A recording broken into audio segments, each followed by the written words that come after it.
Hi, I want to thank everyone for joining me on a Monday night. Just wanted to hold this webinar because here at TAILOR Compounding, we are finally going to be able to offer Tesamorelin to the Body Logic MD doctors, and we're very, very excited. The Tesamorelin for us has always been a really, really exciting peptide and a really, really exciting product, but we've had a lot of trouble with capacity. One of the things with the Tesamorelin is that it's a great product, but it's very, very unstable.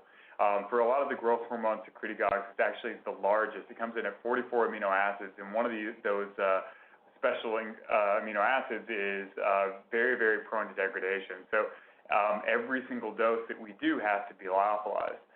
We've now been able to develop the capabilities. We've 4x'd our lyophilization capabilities to be able to do this for the Body Logic MD doctors. And so I definitely want to go over this growth hormone secretagogue and how we can use it in clinical practice. So just to start, I will again just recap and go over a little bit of what system we're working on. You know, we often throw this slide up when we're talking about the CJC ipamorelin, when we're talking about you know, the Tesamorelin or the Tesamorelin or the GHRP2/6 or ipamorelin. This slide essentially shows us what's acting on what receptor, and we know again that that's important because of the sensitivities of these receptors and some of the side effects that each receptor might have.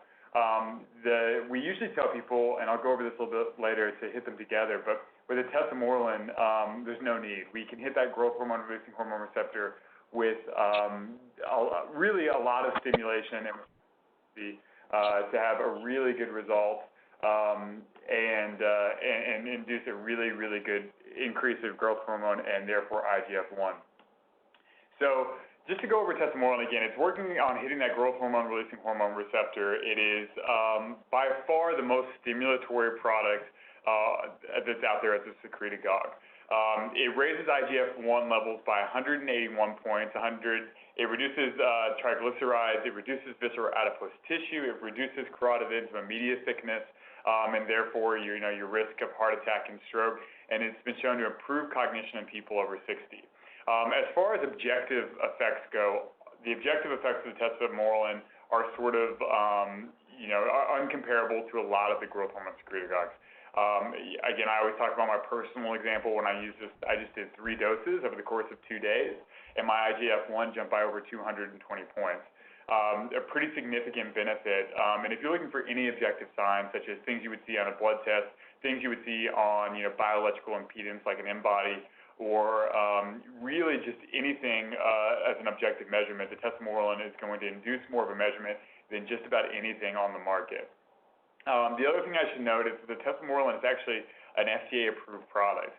It goes by the trade name Agripta, which is approved for AIDS lipodystrophy.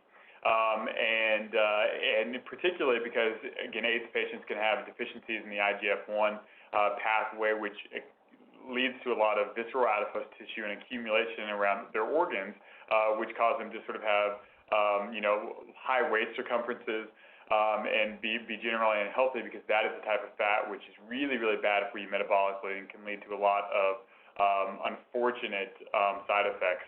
And so, again, the Tesamorelin is great at that. Sort of subjectively, I can say that, a lot of the times people don't feel the same subjective benefit that they traditionally do with the CJC, Tesamorelin, or ipamorelin. What they typically feel, they don't get the same sleep benefit, they don't get the same mood energy benefit, but in terms of objective markers, and particularly fat loss, and particularly visceral adipose tissue, so midsection fat loss, this is by far the strongest medication.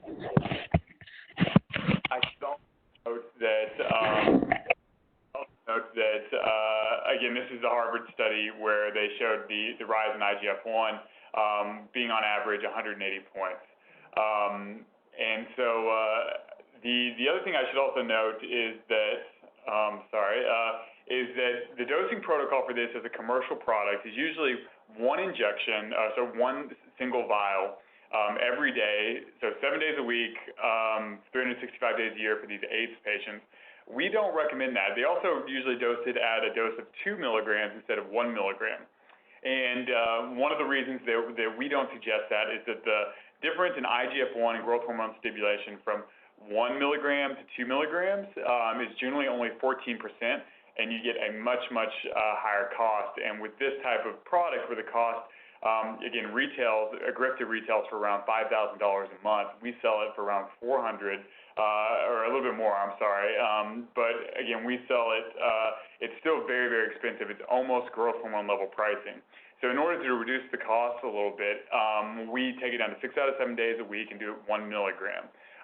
This means that if you're doing it 6 out of 7 days, we give you 4 boxes. Each box contains 6 vials, and so you're essentially a box a week, and that's what you'd be giving to your patient. The other thing I should note is that it looks like this, as you can see on the video. This is a pretty high-value box. It comes with a chrome product with its own bacteriostatic water and vials for reconstitution. So every vial is essentially used on a day-by-day basis. And we do have some people who try and reduce the cost by doing even half a milligram of the Tesamorelin, which is not as effective, but you definitely still get a rise in IGF-1. You definitely will get a rise in IGF-1 that is higher than the CJ Cibamorelin and the Samorelin. And so if you are interested in sort of saving the patient a little bit of money and still getting a predictable and reliable objective response in the IGF-1, then that could be an option. If you do that, we definitely recommend keeping it as cold as possible, not frozen, but definitely refrigerated and out of UV light. Again, this one is very, very unstable and does not keep for long. So if you do essentially a vial even, over the course of twice a day or, splitting one vial over the course of 2 days, we definitely recommend that as soon as you reconstitute it and inject half, you put the rest in the refrigerator. This again shows that the comparative benefit of dosing growth hormone secretagogues together. We know that this is why we do, Samorelin with growth hormone secretagogues such as the GHRB2, 6, and Epimorelin, and the same with the CJC. But the Tesamorelin tends to be so powerful that you really don't need it. And so for that, again, I'd highly recommend just doing Tesamorelin by itself. If you really, really want to be aggressive and have someone who definitely wants to, get the maximum secretion, you could also combine it with Epimorelin, and that would be a possibility as well. The other thing we should note, and I always talk about hypersensitivity antibody reactions, this is copied directly from the Agripta monograph. And shows that a majority of patients actually do, 60% do get antibodies to this growth hormone releasing hormone product, but it does not appear to have any effect on efficacy, as visceral adipose tissue changes and IGF-1 levels still increase in patients with and without those neutralizing antibodies. So it's definitely not something to worry about. And then again, this is sort of compares and contrasts what we typically see. The one thing I forgot to mention about the Tesamorelin is that you don't need a lot of time to see an effect. With some of the, other growth hormone secretagogues, we traditionally say, you might need 8 to 10 weeks to start seeing a body composition effect. The Tesamorelin reaches max IGF-1 levels in 14 days. And so you could retest them, either IGF-1 even at 2 weeks and see a benefit. And that's actually something we suggest because we don't want to be too overly stimulatory. The other thing sometimes people use the Tesamorelin for is a diagnostic test. It's so powerful at secreting growth hormone and IGF-1 that you can actually gauge pituitary function with this product. If someone's had a history of TBI or concussions and they've damaged their pituitary stalk, you can actually see if they're still releasing any type of, if their somatotropes are still functioning by releasing growth hormone by giving them a dose of this and seeing if their IGF-1 increases. So it can be used as a diagnostic tool, but again, this is mainly to see those objective changes. Visceral adipose tissue, increase in IGF-1, reduction of carotid intermediate thickness, and then just generally people will lose some significant amounts of weight pretty quickly with this one. And so with that, I'd love to open it up to any questions. I don't know if anyone has any, but if not, I'd be happy to go on to the bremelanotide PT141. Does anyone have any questions for me?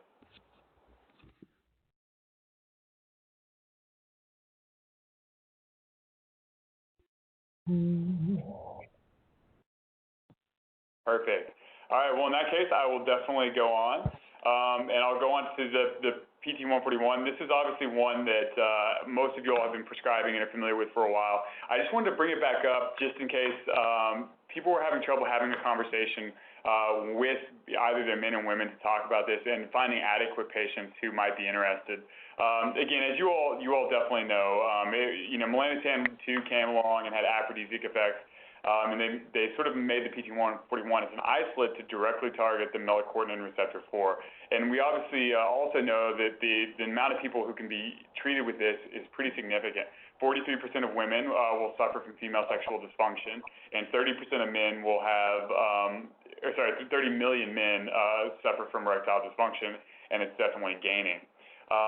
No, there are a couple things, that I like to say. It's soon to be FDA approved. With the government shutdown, it's probably going to be a little bit longer. But its indication is going to be for female sexual hypoarousal disorder. And so I know that Body Logic MD in particular has a large proportion and a large group of women. And so this is definitely a good conversation to have with them.